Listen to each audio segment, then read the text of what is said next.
지난해 6월의 성찬식 때부터 히브리서 8장을 함께 읽기 시작해서 9월 12월의 성찬 때 9장 22절까지 읽었습니다. 오늘은 그 다음 9장 23절 이하의 몇 절을 간단히 살펴보겠습니다. 그런데 이 9장 23절 이하의 말씀은 그 앞에 11절로 14절에서 했던 아주 중요한 말씀을 재확인하면서 좀 더 발전시키는 내용입니다.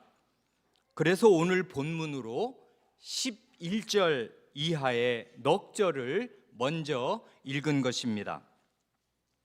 11절로 14절의 주요 내용은 이 땅의 성막과 하늘의 성막을 대조하고 이 땅의 재물의 효력과 그리스도의 피의 효력을 대조하면서 그리스도의 피가 능력 있게 이룰 수 있는 일이 무엇인가를 설득력 있게 논증한 것입니다. 그 내용이 오늘 살펴볼 23절 이하에서 다시 나오면서 더욱 확장됩니다. 23절입니다. 그러므로 하늘에 있는 것들의 모형은 이런 것들로서 정결하게 할 필요가 있었으나 하늘에 있는 그것들은 이런 것들보다 더 좋은 제물로 할지니라. 이 23절에서 대조하는 것은 두 가지입니다. 먼저 앞에서처럼 이 땅의 성막과 하늘의 성막을 대조하고 그와 동시에 그 각각의 성막에서 드려지는 제물을 또한 대조합니다. 첫째로 히브리서의 저자는 이 땅에 있는 성막을 가리켜 하늘에 있는 것들의 모형이라고 합니다. 그러니 이 말을 잘 생각하면 하늘에 있는 것들이 원형이고 이 땅의 성막은 그 하늘에 있는 것들의 모형이다, 그 말이겠습니다. 둘째로 하늘에 있는 것들의 모형인 구약시대의 성막은 이런 것들이란 곧 앞에서 말한 염소와 황소, 송아지의 피 같은 희생 짐승의 피를 뿌려서 주기적으로 정결하게 할 필요가 있었습니다. 그러나 저 하늘에 있는 원형의 성막을 위해서는 짐승의 피보다 훨씬 더 좋은 제물이 필요합니다. 훨씬 더 좋은 그 제물이란 곧 예수 그리스도 자신의 몸과 피였습니다. 이러한 23절의 내용 위에서 24절에 아주 중요한 진술이 나오게 되는 것입니다. 24절, 그리스도께서는 참 것의 그림자인 손으로 만든 성소에 들어가지 아니하시고 바로 그 하늘에 들어가사 이제 우리를 위하여 하나님 앞에 나타나시고 우리의 대제사장이신 그리스도께서는 이 땅에 있는 성전, 이 땅에 있는 지성소에 들어가지 않으셨습니다. 그 이유는 하늘에 있는 성소가 참것, 곧 실체라면은 이 땅에 있는 성소는 그 실체의 그림자에 불과하였기 때문입니다. 또한 땅에 있는 성소는 사람의 손으로 만든 인공물에 불과하였기 때문입니다. 그래 그 앞에 23절과 이 24절 두 절의 내용을 종합하면 히브리서의 저자는 이 지상의 성막과 성전을 가리켜 23절에서는 모형, 원형이 아닌 모형이라고 부르고, 여기 24절에서는 그림자, 실체가 아닌 그림자라 부릅니다. 모형도 꼭 필요하였습니다. 꼭 필요했으니까 구약시대에 성막과 성전을 짓도록 하신 것입니다. 그러나 모형의 필요성은 원형이 나타나기 전까지만이었습니다.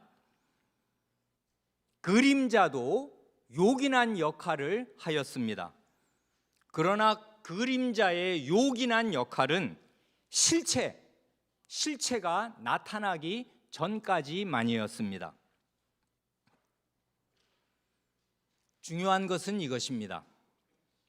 우리의 대제사장이신 그리스도께서는 지상의 성전이 아니라 하늘, 곧 하늘에 있는 참성소, 참지성소에 들어가셔서 우리를 위하여 하나님 앞에 나타나신다는 사실입니다. 그러니 이 말씀을 곰곰이 생각하면 그리스도의 승천, 곧 그리스도께서 하늘로 올라가신 것은 하늘에 있는 참 성전에 들어가시기 위함이었습니다. 다시 말해서 그리스도의 승천은 그리스도의 대제사장직 수행의 필수적인 것이었습니다. 바꾸어 말하면 그리스도께서는 바로 우리를 위해서, 여러분과 저를 위해서 하늘로 올라가신 것입니다. 그러니까요, 어린이 같으면 생각하기를, 부활하신 예수님이 이 땅에서 나와 함께 계시면 참 좋겠다. 날마다 우리 집에, 주일마다 우리 교회에 함께 계시면 얼마나 좋겠나 하고 생각할 수도 있을 것입니다. 그러나 부활하신 예수 그리스도께서 이 땅에서 계속 우리와 함께 계시는 게 우리에게 좋은 일이 아니고, 하늘로 올라가셔서 우리를 위하여 하나님 앞에 나타나시는 것이 우리에게 훨씬 더 좋은 일입니다. 예수님 자신이 직접 그렇게 말씀하셨습니다. 그러나 내가 너희에게 실상을 말하노니 내가 떠나가는 것이 너희에게 유익이라. 요한복음 16장 7절 말씀입니다. 그러면 하늘에서 우리를 위하여 하나님 앞에 나타나신다는 말씀이 무슨 뜻이겠습니까?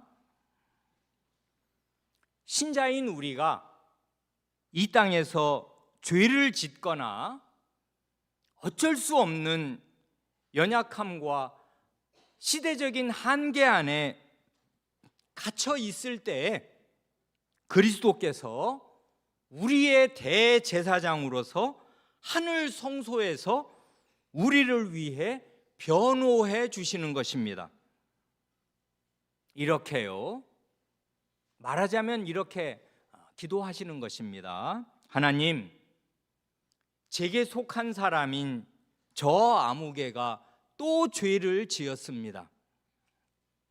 그러나 제가 이미 십자가에서 그의 모든 죄에 대한 죄값을 남김없이 치렀으니 저를 보시고 이번에도 그의 죄를 용서해 주십시오 하고 기도하시는 것입니다. 그래, 요한일서 2장 1절에 이런 위로가 되는 말씀이 있습니다. 나의 자녀들아, 이 언사가 아주 따뜻해요. 그 인자한 아버지가 자기의 어린 자녀들을 대하는 심정으로 요한 사도는 교회에 이렇게 나의 자녀들아 하고 말합니다. 내가 이것을 너희에게 쓰면, 이 요한일서를 쓰는 이유는 너희로 죄를 범하지 않게 하려 함이라. 이게 1차적으로 중요해요. 요한일서를 쓴 목적은 죄를 지어도 좋다가 아니라 죄를 짓지 않도록 하려고 이 요한일서를 쓰는 것입니다. 그러나 그 다음 말씀, 만일 누가 죄를 범하여도 아버지 앞에서 우리에게 대언자가 있으니 곧 의로우신 예수 그리스도시라 합니다. 예수 그리스도께서 의로우신 분이기에 아주 효력 있는 대언자가 되실 수 있는 것입니다. 이 대언자라는 말이 요한복음 14장, 15장, 16장에 4번 나오는 보혜사라는 그 똑같은 단어입니다. 파라클레토스. 보혜사라는 말은 우리 어린이들도 이해하는 말로 옮긴다면, 요즘으로 하면 변호사입니다. 그래, 요한복음 14장을 보면 성신 하나님을 가리켜 또 다른 보혜사라 말씀하셨습니다. 예수님 자신이 보혜사, 우리의 변호사이시기에 성신 하나님을 가리켜 또 다른 제2의 보혜사, 제2의 변호사라고 말씀하시는 것입니다. 그러니 신자인 우리에게는 이 땅에도 내 안에도 신적인 변호사가 계시고 성신님이시지요. 그리고 하늘에도 최고의 변호사가 계셔서 예수 그리스도시지요. 이중으로 하늘과 땅에서 변호를 받는 것입니다. 이것처럼 든든한 사실이 따로 없습니다. 성신님은 신자를 변호하시려고 하늘에서 땅으로 내려오신 것이고, 예수 그리스도께서는 신자를 변호하시려고 땅에서 하늘로 올라가신 것입니다. 그러니 우리 신자를 향한 하나님의 은혜는 하늘과 땅에 가득합니다. 그 다음 25, 26절을 보면 대제사장이 해마다 다른 것의 피로써 성소에 들어가는 것 같이 자주 자기를 드리려고 아니하실지니, 그리하면 그가 세상을 창조한 때부터 자주 고난을 받았어야 할 것이로되 이제 자기를 단번에 제물로 드려 죄를 없이 하시려고 세상 끝에 나타나셨느니라 합니다. 이 25, 26절에서도 구약의 대제사장과 신약의 대제사장이신 예수 그리스도를 대조합니다. 대조하는 내용은 크게 두 가지인데요. 하나는 제사의 횟수를 대조하고 다른 하나는 제물을 대조합니다. 먼저 제사의 횟수가 선명하게 대조되지 않습니까?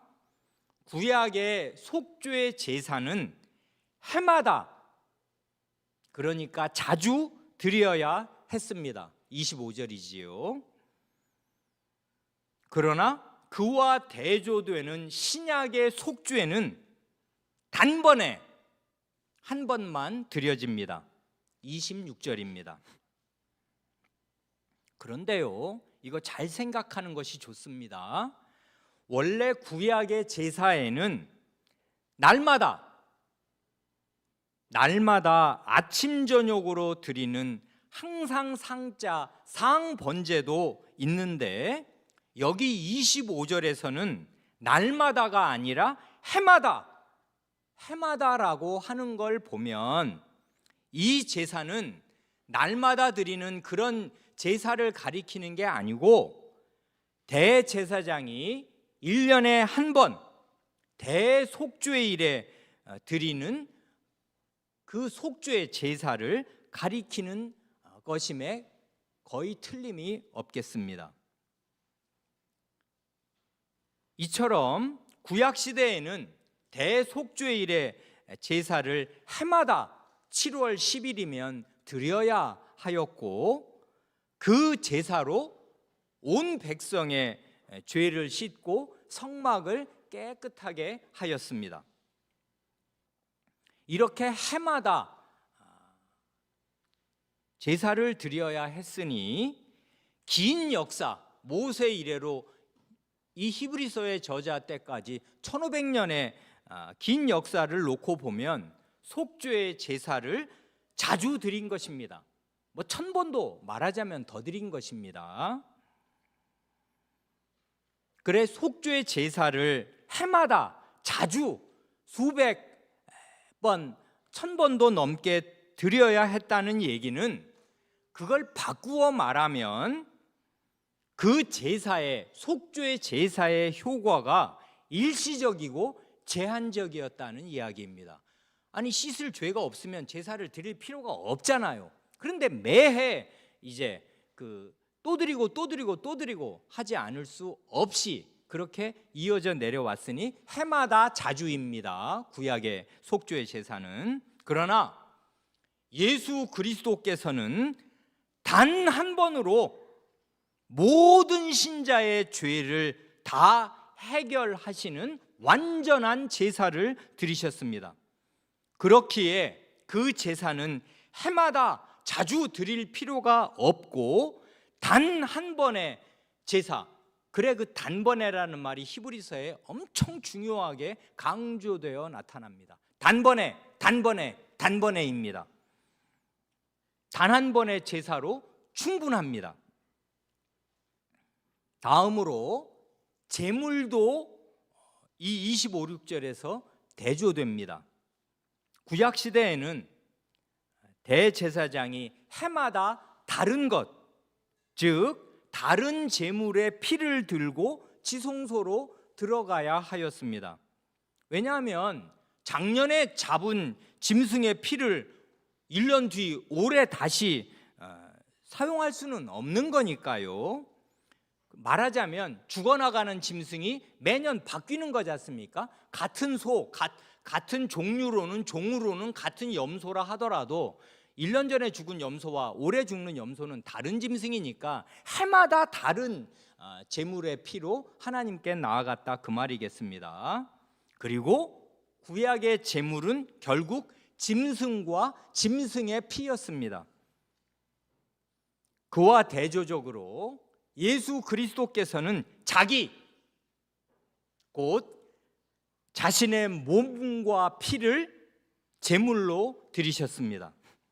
그 피는 14절에서 놀랍게 말씀하는 대로 영원하신 성신으로 말미암아 흠없는 자기를 하나님께 드린 그리스도의 피였습니다. 이건 삼위일체적인 진술이잖아요. 이 그리스도의 피에 성삼위 하나님이 다 주도적으로 관여하신단 말입니다. 이 피는 영원하신 성신으로 말미암아 드린 피이기에 영원한 효과가 있는 것이고, 흠없는 예수 그리스도의 피이기에 효과적인 것이고, 이 피가 하나님께 드려졌습니다. 바쳐졌어요. 그래 성삼위 하나님이 관여하시고 성삼위 하나님께서 효과를 보증하시니 이 그리스도의 피가 어떻게 성도 여러분과 저의 죄를 씻지 못하겠습니까?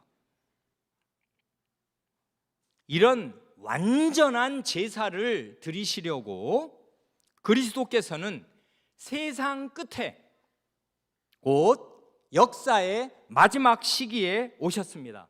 이 세상이란 말은 번역을 공간적으로 한 것입니다마는 실제의 원어는 시간적인 것입니다. 세대들의 끝에, 그러니까 이건 이 세대라고 하든 이 세상이라고 하든 같은 실체를 시간과 공간으로 이렇게 저렇게 번역하는 것일 뿐이어서 역사의 마지막 시기에 오셨다, 그것입니다.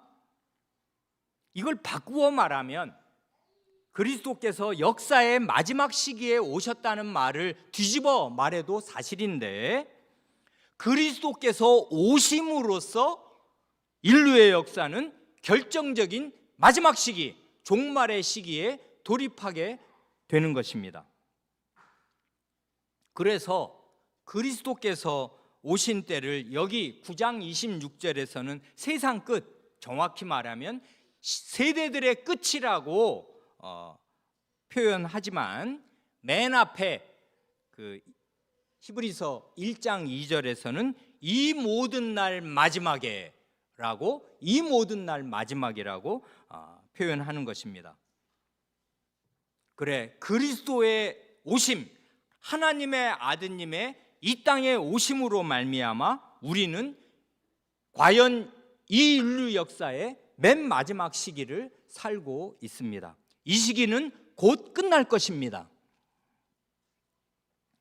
마지막 27, 28절입니다. 한 번 죽는 것은 사람에게 정하신 것이요 그 후에는 심판이 있으리니, 이와 같이 그리스도도 많은 사람의 죄를 담당하시려고 단번에 들이신 바 되셨고, 구원에 이르게 하기 위하여 죄와 상관없이 자기를 바라는 자들에게 두 번째 나타나시리라. 여기 28절에도 또 한 번 단번에가 나오지요. 이 단번에는 굉장히 중요한 것인데, 이 단번에라는 말을 외우는 게 중요한 게 아니라 그리스도의 그 속죄의 효과가 얼마나 결정적이고 확실한 것이냐, 이걸 이 단번에라는 말로 우리의 골수에 새겨야 그리스도를 참되게 의지할 마음이 생기고 우리의 죄를 이길 수 있게 되는 것입니다. 그런데 여기 27절에 한 번 죽는 것은 사람에게 정하신 것이요 정해진 것이요 그 후에는 심판이 있으리니 하는 말씀과 같이, 사람은 누구나 한 번 죽지 두 번 죽는 사람은 없습니다. 그런데 그렇게 모든 사람이 죽는 사람의 죽음은 자연적으로 오는 것이 결코 아니고 죄를 지은 죄의 대가로 오는 것입니다. 그렇기에 죽은 다음에, 죽으면 그냥 이 고통, 이 지겨운 세상 살이가 끝나는 게 아니고, 모든 사람은 죽은 직후에 자기가 생전에 지은 모든 죄에 대하여 심판을 받습니다. 문맥을 따라 보면 그리스도께서도 사람의 몸을 입고 오신 사람이시기도 하시기에 한 번 죽으셨습니다. 그런데 그리스도의 죽음은 그리스도 자신이 죄를 지은 대가로 당한 죽음이 아니고, 28절에서 말씀하는 대로 많은 사람의 죄를 담당하시는 대속이라는 말이 우리에게는 익숙한데 어린 사람들이나 이 구도자들에게는 어렵지 않습니까? 대속이라는 말은 성경의 핵심 용어인데, 대신할 대자에 속바칠 속자예요. 대인 속죄, 다른 사람을 대신해서 그 죄값을 치름, 이게 줄여 말하면 대속이에요. 그래서 이 말을 우리는 정말 아주 중요한 핵심 단어로 기억합니다. 그리스도의 죽음은 자기 죄로 인한 죽음이 아니라 많은 사람의 죄를 대신 지고 그 죄값을 치르는 대속의 죽음이었다. 대인 속죄의 죽음이었다. 그것입니다. 이로써 이사야의 예언이 성취됩니다.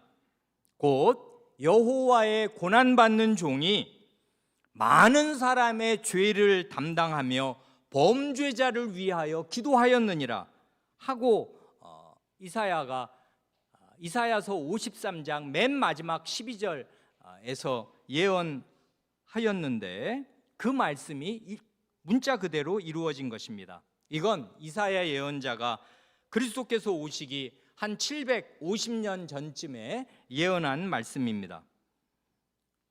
이 이사야 53장 12절의 말씀 가운데 많은 사람의 죄를 담당한다 하는 말씀은 여기 히브리서 13장 28절에 거의 그대로 나타납니다. 많은 사람의 죄를 담당하시려고 단번에 들이신 바 되셨고, 그리고 이사야 53장에 범죄자를 위하여 기도하였다는 말씀은 그리스도께서 이 땅에 계실 때도 그렇게 기도하셨거니와 그 히브리서 오늘 우리가 읽은 9장 24절에 우리를 위하여 하나님 앞에 나타나시고 하는 말씀으로도 성취될 것입니다. 우리를 위해서 하나님 앞에 나타나셔서 범죄자인 우리를 위하여 기도하시는 것입니다. 이렇게 한 번 죽으심으로 속죄의 대업을 완수하신 그리스도께서는 이제 구원을 완성하시기 위하여 다시 오실 것입니다.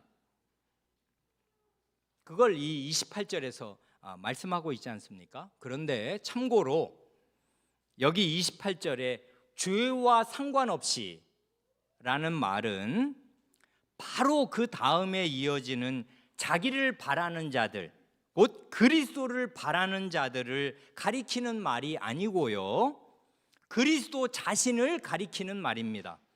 즉 이 땅의 신자들이 죄 없이, 죄 안 짓고 그리스도를 바라고 산다, 그 말을 지금 하려는 게 아니고, 그리스도께서 다시 오시는 이유는 이제는 신자들의 죄 때문이 아니고, 신자들을 죄와는, 죄 문제와는 상관이 없이 그리스도의 재림의 이유는 죄 때문이 아니라 신자들을 완전한 구원에 이르게 하기 위함이다 하는 말을 하려고 죄와 상관없이라는 말을 붙인 것입니다.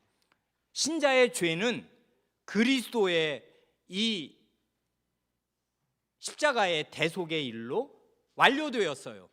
그리고 적용의 일은 하늘에 올라가셔서 대제사장직을 수행하시면서 하나님 앞에 계속 나타나시는 일로 적용은 진행되지만, 이제 그 적용까지가 다 끝나고 다시 그리스도께서 하늘로부터 두 번째로 이 땅에 나타나실 때는 죄 문제와 상관이 없이 우리를 완전히 구원하시려고 다시 오실 것이다, 그 말을 하는 것입니다.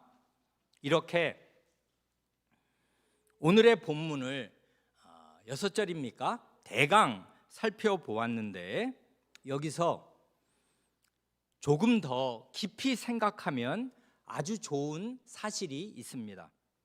그건 오늘의 본문 6절에 그리스도께서 나타나신다, 나타나신다는 말이 3번 나오는 사실입니다. 더욱이 그 3번의 시제가 현재, 과거, 미래로 각각 다릅니다. 먼저 24절 맨 뒤에 이제 우리를 위하여 하나님 앞에 나타나시고, 이건 그리스도의 현재입니다. 둘째로 26절 마지막에 죄를 없이 하시려고 세상 끝에 나타나셨느니라, 이건 그리스도의 과거입니다. 셋째로 28절 하반절에 자기를 바라는 자들에게 두 번째 나타나시리라, 이건 그리스도의 미래입니다. 이 세 가지의 나타나심, 그리스도의 나타나심이 모두 신자인 우리를 위한 것이고 우리의 구원을 위한 것입니다. 이게 아주 큰 은혜니까요, 우리 마음에 새기기 위해서 이 세 가지를 과거, 현재, 미래의 시순을 따라 다시 생각해 봅니다. 특별히 우리 교회의 어린이들을 위해서 오늘 설교를 세 가지 문답으로 요약하면 이렇게 될 것입니다. 1문, 그리스도께서는 과거에 무슨 일을 하셨습니까? 그리스도께서는 우리의 모든 죄를 없애시고 해결해 주시려고 역사의 마지막 시기에 나타나셨습니다. 26절. 2문, 그리스도는 지금 무슨 일을 하십니까? 그리스도께서는 이 땅에서 완수하신 속죄의 공로를 가지고 지금 하늘에서 우리를 위해 하나님 앞에 나타나십니다. 24절. 3문, 그리스도께서는 장차 무슨 일을 하시겠습니까? 그리스도께서는 우리를 완전하고 영원한 구원에 이르게 하기 위해 머지않은 장래에 두 번째로 나타나실 것입니다. 28절입니다.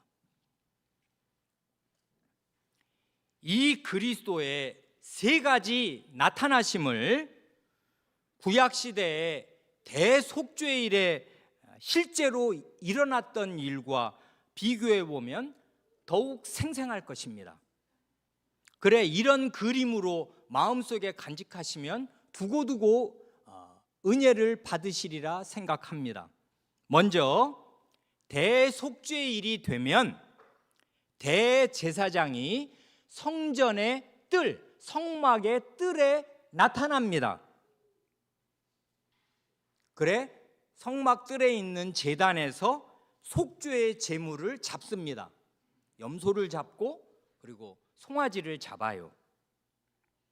그리고 이 모습은 백성들도 볼 수 있습니다. 그건 성막 뜰이니까 백성들의 눈에 드러납니다.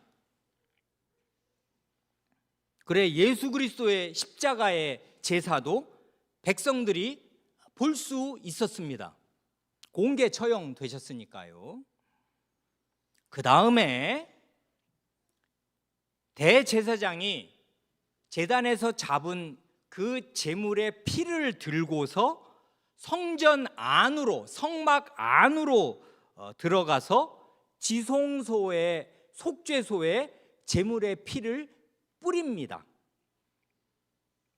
이 모습은 당연히 백성들은 볼 수 없습니다. 성막 안은 제사장과 대제사장 외에는 아무도 못 들어가고 성막문은 늘 닫혀 있기에 성막 안에 들어가서 실제로 그 피를 뿌리는 장면을 볼 수 있는 사람은 없어요. 백성들의 눈에는 감추어져 있지만 뭘 하는지 다 압니다. 하나님 말씀에 기록되어 있으니까. 그래, 지금 예수님이 대제사장으로서 하늘의 지성소에서 하시는 일도 사람의 눈으로는 볼 수 없습니다. 그래, 구약의 대제사장이나 신약의 대제사장이 지성소에 들어가서 하나님 앞에 나타날 때 하나님은 보시지만 사람은 볼 수 없어요. 그게 아쉬운 게 아니라 원래 그런 것이고 당연한 일입니다. 마지막으로 속죄의 일을 마친 대제사장이 다시 백성에게 나타나서 강복 선언을 합니다. 백성은 그러니까 이 대속죄일에 그 성막 밖에서, 성전 밖에서 기다려요. 대제사장이 이 제물을 가지고 지성소에 들어갔다가 나오는 걸 기다리고 사실은 소리도 듣습니다. 왜 대제사장 에봇 밑에 에봇이라고 앞치마같이 생긴 제사장의 복식이 있잖아요. 거기에 가슴에 12지파가 보석으로 새겨져 있는 12지파 이스라엘 온 백성을 어깨와 가슴에 안고서 백성을 대표해서 지성소에 들어갔다가 나와야 되는데 못 나오면 죽는 것입니다. 대제사장. 그래, 그 에봇 맨 밑에 옷 술에다가 그 방울을 계속 달게 했어요. 그래서 대제사장은 걸어 다니면 방울 소리가, 은은한 방울 소리가 딸랑딸랑 딸랑딸랑 딸랑 소리가 계속 나요. 그래, 이제 귀 밝은 사람은 소리는 들을 수 있었을지 모릅니다. 지성소에 들어갔다가 딸랑딸랑 하면서 성전 문을 열고 대제사장이 나오면 속죄의 일은 끝났구나, 우리의 죄는 올해도 다 용서받았다 하고 대제사장의 이 속죄의 일을 마친 대제사장의 강복선언을 기쁜 마음으로 감격스러운 마음으로 듣고 속죄를 확신할 수 있게 되는 것입니다. 그러니 이 대속죄일의 차례를 따라 설명한다면은 이제 그림이 그려지시지요. 예수님은 말하자면 성전 뜰의 제단에서 자신의 몸을 제물로 드리신 것이고, 지금은 하늘의 지성소에서 죄를 정결하게 하는 일을 하시는 것이고, 그게 히브리서 1장 3절이잖아요. 그리고 이제 그 백성 앞에, 자기 백성 앞에 대제사장으로서 다시금 나타나실 것입니다. 아멘. 말하자면 신약의 신자는 지금 성전 뜰에 서서 지성소로 들어간 우리의 대제사장이 밝은 얼굴로 속죄의 일을 마치고 나오기를, 그래서 우리에게 복을 선언해 주기를 기다리고 있는 셈입니다. 우리의 이 신자의 일생의 삶이 그렇고, 그리스도께서 승천하신 이후에 교회의 삶이, 성격이 바로 이거예요. 그러니까 우리는 기다리고 있고 아주 기쁜 마음으로 기다려요. 속죄의 완전한 일이 완수되었고 그 일이 계속 시행되다가 이제 그리스도께서 나오시면 속죄의 일은 완전히 끝나면서 이제 우리는 복을 받게 되는 것이란 말입니다. 오늘 우리는 성찬을 받습니다. 성찬은 그리스도의 세 시제, 곧 그리스도의 세 가지 나타나심을 모두 선언하는 거룩한 예식이지 않습니까? 어디가 그래요? 이건 과거에 자세히 말씀드렸습니다. 고린도전서 11장 26절 말씀, 성찬 제정의 말씀이 바로 그것입니다. 너희가 이 떡을 먹으며 이 잔을 마실 때마다, 그 다음 말씀, 주의 죽으심을 오실 때까지 전하는 것이니라. 주의 죽으심을 오실 때까지 선언하는 것이니라. 이 말씀에 나타난 그리스도의 과거는 주의 죽으심입니다. 곧 그분이 우리 죄를 담당하시려고 죽으신 것입니다. 이 말씀에 나타난 그리스도의 현재는 주의 죽으심할 때 주입니다. 곧 그분이 지금 우리의 주인으로서 우리를 다스리시고 보호하고 계십니다. 이 말씀에 나타난 그리스도의 미래는 그가 오실 때까지입니다. 곧 우리를 영원한 안식과 구원으로 이끌어드리기 위해서 그분이 다시 오시겠습니다. 그러니 성찬은 그리스도의 과거와 함께 그리스도의 현재와 그리스도의 미래를 다 함께 묶어서 동시에 선언하는 거룩하고 복된 예식입니다. 너희가 이 떡을 먹으며 이 잔을 마실 때마다 주의 죽으심을 오실 때까지 선포하는 것이니라. 아멘. 이제 성찬을 받겠습니다. 성찬은 우리 교회의 성찬 회원과 손님 가운데 사전에 지리회에 오셔서 성찬을 받을 믿음이 있음을 밝히신 분들이 받겠습니다.